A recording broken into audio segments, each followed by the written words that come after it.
pemilihan tanpa syarat, dan saya gabung dengan penebusan terbatas.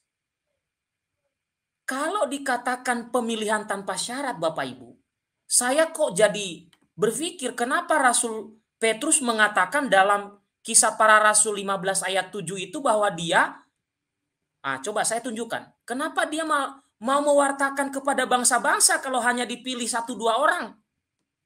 Sudah ditentukan dan dipilih yang ditebus. Ngapain Rasul Petrus mengatakan bahwa dia dipilih untuk mewartakan Injil kepada bangsa-bangsa? Perhatikan, bangsa-bangsa di situ banyak. Bukan hanya bangsanya Calvinisme. Coba, hai saudara-saudara, kamu tahu bahwa aku telah sejak semula Allah memilih aku dari antara kamu, supaya dengan perantaraan mulutku bangsa-bangsa lain mendengar berita Injil dan menjadi percaya. Kalau hanya dipilih beberapa orang yang ditebus dan ditentukan yang lain masuk neraka, sudah begitu Tuhan juga yang menentukan masuk neraka, saya bertanya, apakah Tuhan mempunyai karyawan yaitu iblis? Atau iblis punya karyawan namanya Tuhan? Aneh. Kenapa aneh? Penebusan terbatas, dipilih-pilih lagi, pilih kasih lagi. Berarti antara Tuhan dan iblis ini kong kali kong. Ya kan? Kong kali kong mereka. Mereka saling kerjasama iblis ini dengan Tuhan untuk memasukkan orang di dalam neraka dan menentukan masuk neraka. Ya. Nah, ini kan aneh sekali ajaran semacam ini. Sementara penebusan Kristus itu ditawarkan kepada semua orang, Bapak Ibu. Ditawarkan. Ya. Ditawarkan. Jadi bukan hanya khusus penganut Calvinisme saja. Bukan hanya khusus penganut siapa saja, tapi ditawarkan untuk semua. Siapa yang mau menerima, mau menanggapi penebusan itu. Kalau ajaran semacam ini, malah ini ngawur. Ya. Oke, saya percepat lagi. Anugerah yang tidak dapat ditolak. Kemudian ketekunan orang-orang kudus. Nggak perlu berbicara yang bagian akhir ini kalau sudah rusak. Sudah rusak, sudah tidak bisa ngapa-ngapain. Bagaimana dia ketekunan orang-orang kudus kalau sudah rusak total? Termasuk tadi pendiri-pendiri itu, Martin Luther kah, Calvinis kah? Bukankah mereka termasuk manusia yang sudah rusak? Berarti sudah rusak juga hasil yang mereka buat. Kalau mengikuti doktrin itu. Nah, itulah yang saya bilang aneh ajaran ini. Baik, saya sambut dulu, ini ada Pak Jack ini. Selamat sore Pak Jack. Ya, selamat sore, Tegias juga teman-teman. Ya, selamat sore kelihatan, Pak Jack. Silakan Pak Jack. Ya, kelihatan Tegias berapi-api menjelaskan tentang doktrin tulip. Nah, itu juga baik untuk ya sekedar berkomunikasi dengan saudara-saudara kita yang reform, Calvinis. Hanya saya berpikir ada baiknya Tegias walaupun agak keras-keras dengan mereka itu, tapi jangan lupa untuk ingat konteksnya ya. Artinya begini, supaya menempatkan persoalan secara baik supaya jangan sampai disalah tafsirkan. Begini maksud saya ya.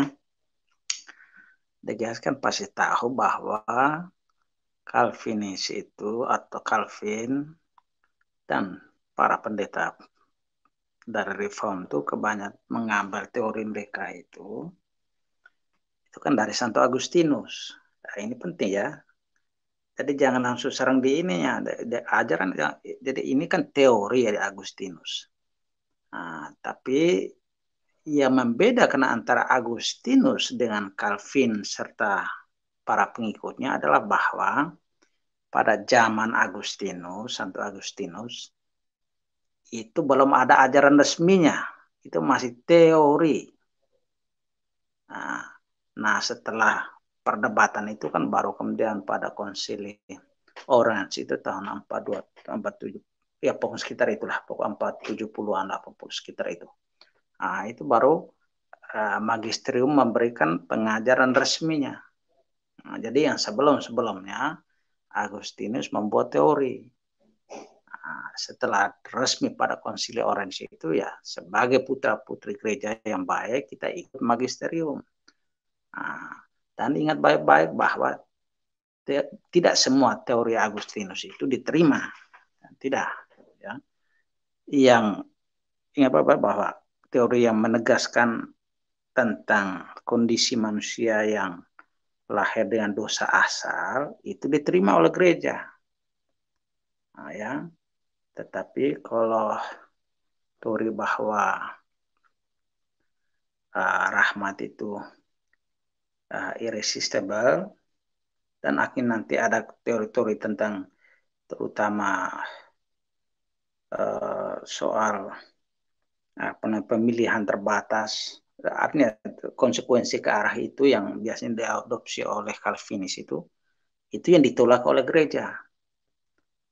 Tapi kita mengerti konteksnya ya bahwa Agustinus membuat teori itu untuk buat kontra dengan Pelagius. Karena Pelagius mengatakan manusia itu bebas merdeka, manusia itu dari aslinya itu suci murni, dan karena itu yang penting kalau manusia berusaha sungguh-sungguh maka dia bisa menjadi sempurna. Sehingga di titik ekstrimnya Pelagius menegaskan bahwa bahkan Tuhan Yesus tidak datang juga tidak mengubah situasi. Intinya tanpa salib juga manusia bisa selamat. Jadi lihat itu Pelagius membuat suatu pernyataan yang ekstrim sehingga membuat salib dan segala sesuatu yang berhubungan dengan karya keselamatan Tuhan itu menjadi tidak berguna.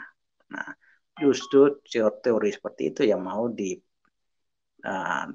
oleh Agustinus yang menegaskan bahwa tidak demikian, bahwa di dalam kitab suci jelas-jelas menunjukkan bahwa kita ini ada banyak hal yang buruk dalam diri kita.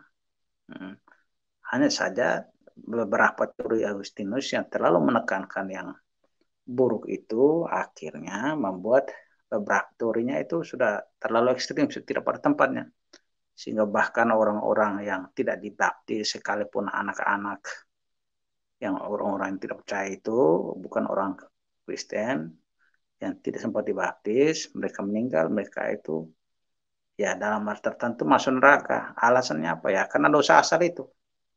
Ya, walaupun nanti ada teori lebih lanjut ya masuk di limbo itu, tapi kemudian sekarang dengan dokumen terkini ada penjelasan lebih panjang lebar tentang limbo, tapi intinya bahwa orang yang dipilih itu untuk masuk surga karena itu pemilihan dari Tuhan, dan yang tidak dibaptis itu, tidak pilih itu, ya itu misteri Tuhan. Itu misteri, penjelasannya di misteri itu.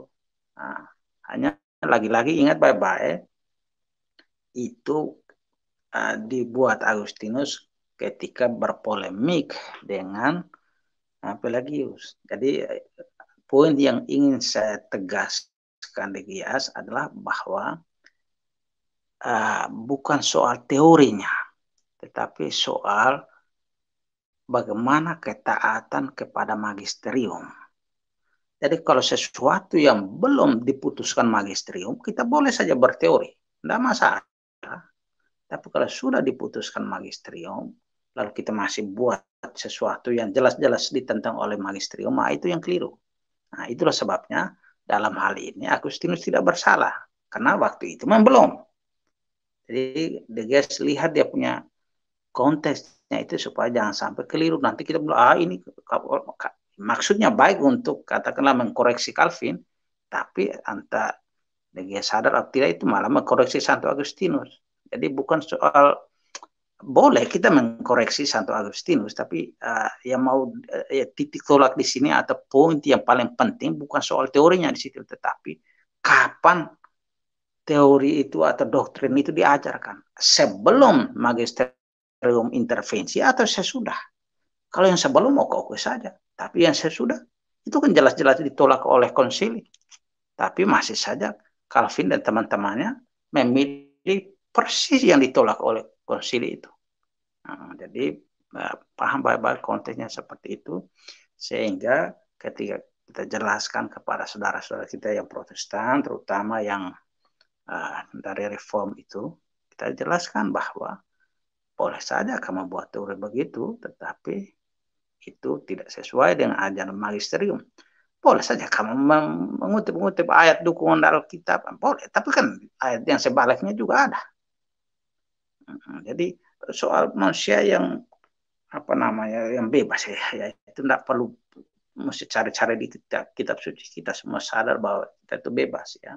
Bahwa di dalam Alkitab begitu banyak sekali dukungan ayat bahwa kita akan dihakimi berdasarkan pemilihan harus pilih.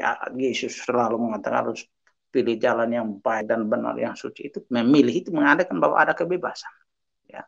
Jadi kebebasan itu ada. Nah itu yang secara tidak langsung mau dibantah oleh Agustinus kalau kita analisa baik-baik itu. Bahwa sesuatu yang sudah diasumsikan bahwa manusia itu bebas, tapi sejak Agustinus itu dalam arti tertentu malah mau dibantah ya. Karena konteksnya itu ya.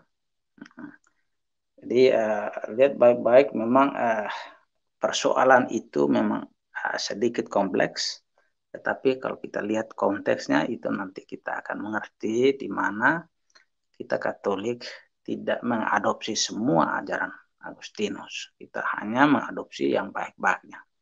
Begitu pula kita tahu Agustinus walaupun dia itu teolog besar, dia adalah uskup, tapi hati Katoliknya bahwa boleh dia pilih ini termasuk kitab suci, tetap dia akan tunduk kepada magisterium. Nah itu yang beda dengan saudara-saudara kita yang Protestan, termasuk di dalamnya Reform, Calvinis itu. Jadi boleh saja buat teori macam dulu misalnya Immaculate Conception itu kan Thomas Aquinas tolak itu, sementara yang lain menerima. Lihat itu sebelum tahun 1854 dogmanya dikeluarkan. Jadi sebelum itu Santo Thomas juga buat teori tapi yang bertentangan dengan ajaran gereja. Nah, lihat konteksnya. Dengan demikian apa yang mau saya katakan bahwa satu, lihat timing. Apakah itu sebelum atau sesudah magisterium intervensi. Yang kedua, jangan terpancing oleh orang-orang yang mengutip-ngutip mulai dari ayat-ayat kitab suci dan juga ajaran-ajaran dari bapak gereja. Kalau konteks ayat-ayat kitab suci, ada banyak sekali ayat yang bisa berkontra yang sebaliknya, yang terkesan kontradiktif. Tapi itu butuh pemahaman yang sangat teliti untuk bisa melihat kitab suci secara berimbang. Karena kalau kita tidak hati-hati, kita akan sangat mudah untuk jatuh kepada ekstrem kiri atau ekstrem kanan. Katolik dengan ajaran magisterium tidak jatuh ke situ. Dia itu merangkum. Makanya seperti salib itu sebagai kontradiksi, salib itu sebagai skandal. Nah, seperti itulah. Kenapa? Kita merangkum sesuatu yang nampaknya kontradiktif itu. Jadi tidak boleh kita lari ke kiri atau ke kanan. Nah, Alkitab menunjukkan hal itu. Bahkan kalau kita analisa tentang realitas hidup ini, banyak sekali yang nampaknya berkontradiksi. Ya, tapi itulah yang benar. Kalau kita tanya, apakah yang paling kuat di dunia ini? Apakah yang keras atau lembut? Ya, sebagian bisa bilang yang paling keras. Katakan misalnya bom atom. Tapi apa itu yang inti yang kekuatan di bom atom? Itu kalau kita analisa babak itu kan di dalam proton, neutron, elektron dan lebih ke dalam lagi. Itu kan hanya gelombang gaya. Lah, gelombang itu kan sangat lembut toh. Tapi justru di dalam dasar yang paling lembut itu menciptakan ledakan yang sangat besar. Nah, jadi di situ kamu bilang yang mana? Ini kekuatannya ada dalam kelembutan atau dalam kekerasannya? Ya dua-duanya toh. Jadi kalau kamu hanya mengatakan, oh kekuatan bom atom itu yang di luar yang keras, lah. Tanpa yang di dalam lembut itu, yang di luar keras itu tidak ada manfaat. Kalau bilang hanya yang di dalam lembut, tapi yang lembut-lembut yang gelombang daya itu, tanpa adanya kekuatan eksternal itu, juga tidak terjadi apa-apa. Jadi kita lihat, ini bahkan dalam dunia fisik saja kita melihat ada semacam kontradiksi itu.